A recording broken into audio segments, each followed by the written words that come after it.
No. Oh.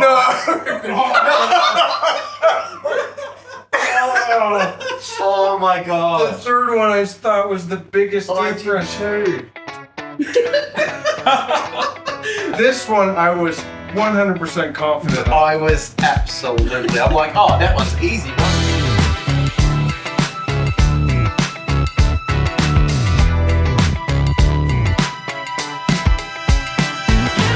Choices. That's what audio is all about. Choices. When I realised that I had Randy from Cheap Audio Man, Lam from avtoday.com and Giles from Giles McCoy all gathered at the same hi-fi show in Penang, Malaysia, I asked if they'd indulge me in a blind USB test. They chose to get involved.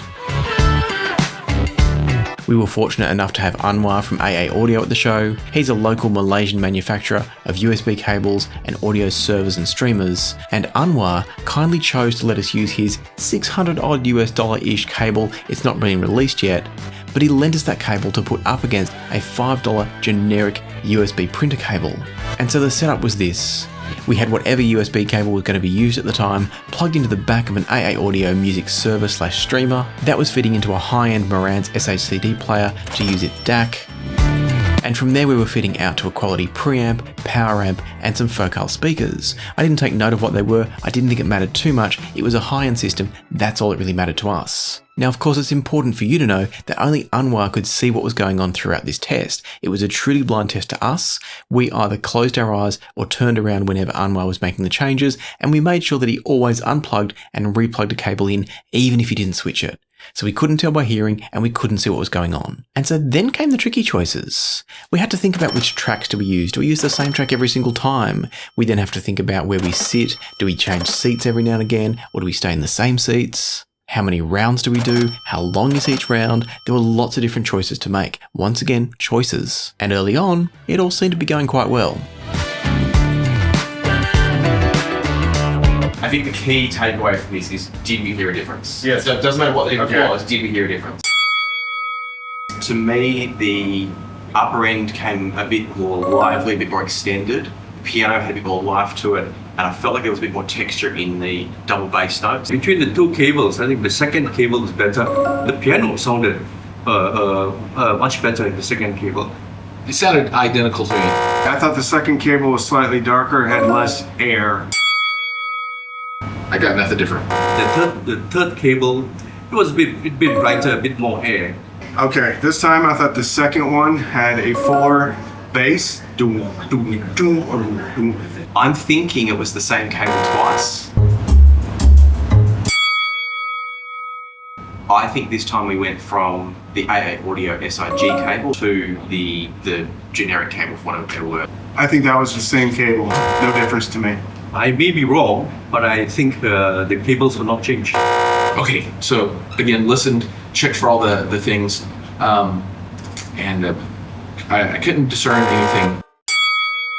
My second cable for me had a lot more clarity, a lot more vibrato, a lot more instrument separation. Yeah. I may be wrong again, but I think the cables will not change. Okay, so this time I shifted from the center seat to the left. However, between the two changes, I didn't think of anything. This is going to sound like a fence sit, and I don't mean it to be. It's either the exact same cable twice, or I think we went from the generic cable up to the AA Audio SIG cable. Because I don't want to sit on the fence, I'm going to choose one, and I'm going to say I think it was the same cable twice.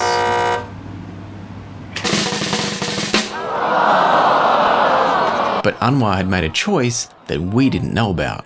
We got 3 minutes. So these are the 3 cables that I use. I use 3. You use 3? I use 3. Oh no. We now had 3 different cables. We had Anwar's own SIG cable, that's the $600 odd US-ish one that he hasn't released yet, but it's coming soon I believe. And then on top of that, Anwar inserted both the generic printer cable, but also a cable that he has from a piece of instrumentation that he bought, and it's a perfect 90 ohm USB cable. So 90 ohm is actually the spec that a USB cable is meant to hit, and all the cables that we were using came within acceptable limits for that, but only one of them was an absolute 90 ohm on the mark. Now, I haven't actually explored the importance of impedance in USB cables yet, other than knowing that if you get too far out of spec, some devices won't even recognize that it's connected. But beyond that, I need to explore USB cable impedance a bit further in terms of what it might do to sound quality, if anything at all. But for now, you might have already noticed there was no control around here. We didn't have a test where the cables didn't change, so we didn't know if we were actually hearing things just randomly. Our brains were expecting to hear differences, but our brains were also expecting at least once to not hear a difference. And so that can start to play all kinds of tricks with our results. But we did still get some results. They were just a little bit hard to analyse. I can feel already that everybody loves this current game. That's How much do you want for the printed cable? Sell this for like $10,000. Now mostly we were just looking to see if we could tell when the cable changed or didn't change.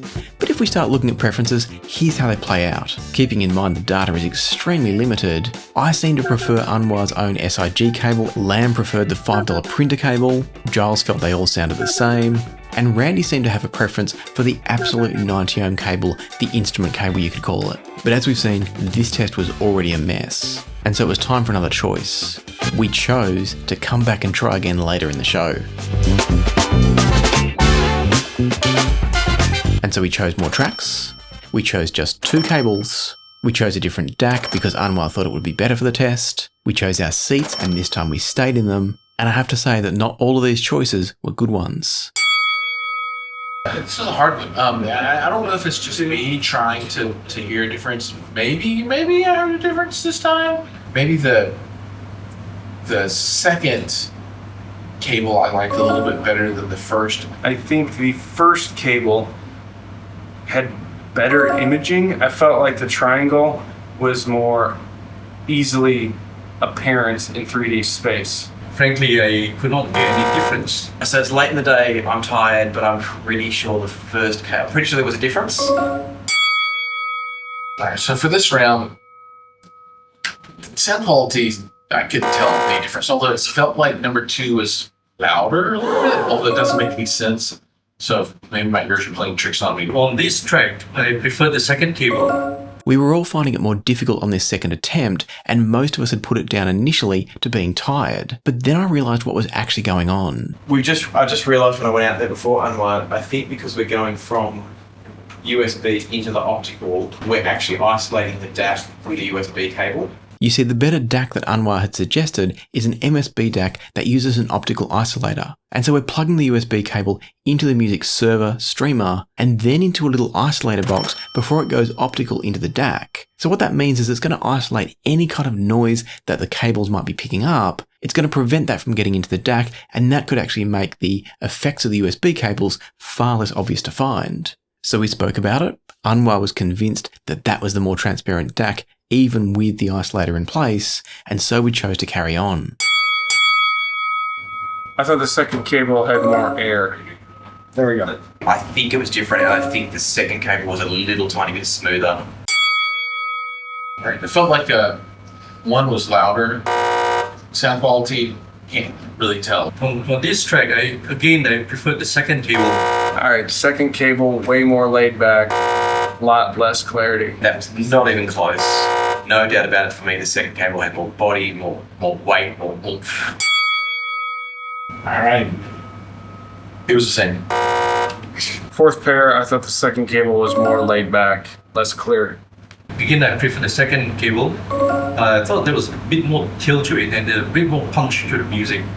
I think it was probably the same cable. I think that was the same, and if not, cable 2 was the lesser cable for me. And 4 rounds later, we saw the results. There was only one issue with the third cycle, because when I jumped to the beginning, it's not exactly the same second. That was fine. It was super obvious what was going on. Really? No!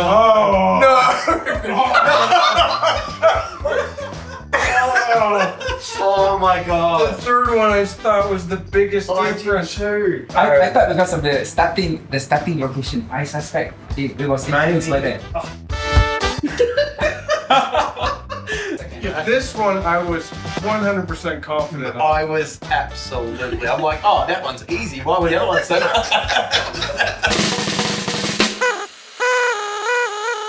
As for preferences, I preferred the AA Audio SIG cable again, and so did Lam. Giles didn't have a specific preference, he just perceived some differences in loudness, and Randy actually chose the AA audio SIG cable as well.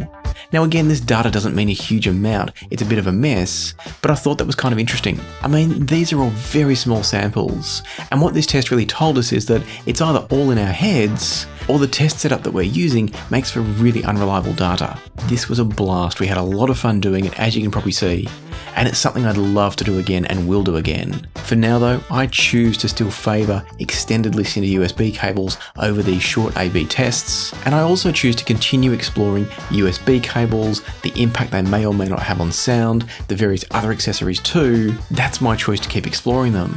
I wonder what you're going to choose. For now, thank you to all the channel Patreon members who helped to make this video possible, and welcome to these new members. You can join us by clicking just here, and if you enjoyed this video, I think you'll really get a kick out of this one up here.